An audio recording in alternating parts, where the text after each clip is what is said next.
Баявыя сцягі ўсіх вайсковых часцей гарнізона як сімвал бяспекі мірнага насельніцтва і захавання суверэнітэту краіны. Са святам ветэранаў і вайскоўцаў гарнізона павіншавалі абласныя і гарадскія ўлады, узнагародзілі лепшых.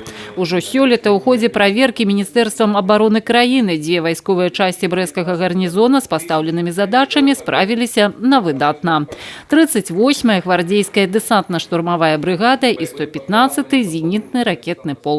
115-й зенитный ракетный полк находится на страже западной границы воздушного пространства нашей страны и, безусловно, выполняет свою задачу всегда в любых условиях. Увогуле, усе вайсковыя часці, якія ўваходзяць у склад гарнізона, бяруць удзел у нацыянальных і міжнародных вучэннях, займаюць першае месцы ва ўзброеных сілах краіны.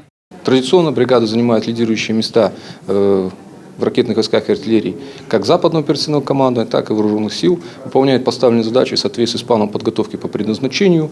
И в преддверии 20 февраля, после 20 февраля бригада также будет выполнять определенные задачи, выдвигаться на полевой выход в район города Барановича, выполнять учебно-боевые задачи. В декабре командующий Западного оперативного командования генерал-майор Хренин, теперешний министр обороны, вручил боевое знамя нашей воинской части. Теперь мы полноценная воинская часть, которая с боевым знаменем. У гэты дзень асобна павіншавалі лепшых офицеров и военнослужащих терминовой службы. Лучшие военнослужащие, которые могут выполнять любые задачи. Мы уверены, что они выполняют тактические огневые задачи на отлично. Мы уверены в том, что в повседневной жизнедеятельности они выполняют задачи без второго слова. Это молодцы.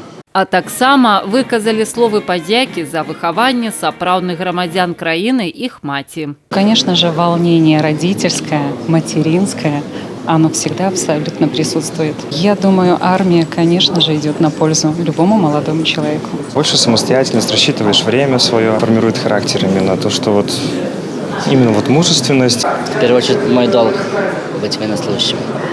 Каждый мужчина должен отдать свой долг родине. В первую очередь, армия учит выдержке, закаляет характер. Очень хороший. Наверное, самое лучшее садовье. Падчас урачыстасцяў асабліва падкрэслілі, што 23 лютага з'яўляецца знакавым святам для Беларусі і застанецца таким назаўсёды.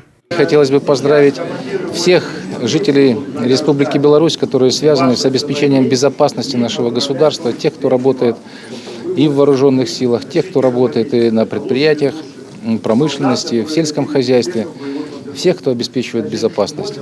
Хочется пожелать всем, естественно, в первую очередь, это мирного неба. Всем хочется пожелать крепкого здоровья, успехов во всех делах, мира, добра, любви, удачи. Завершылася святочнае мерапрыемства урачыстым канцэртам. Вераніка Якавец, Сергей Матвейчук, тэлерадыёкампанія «Брэст».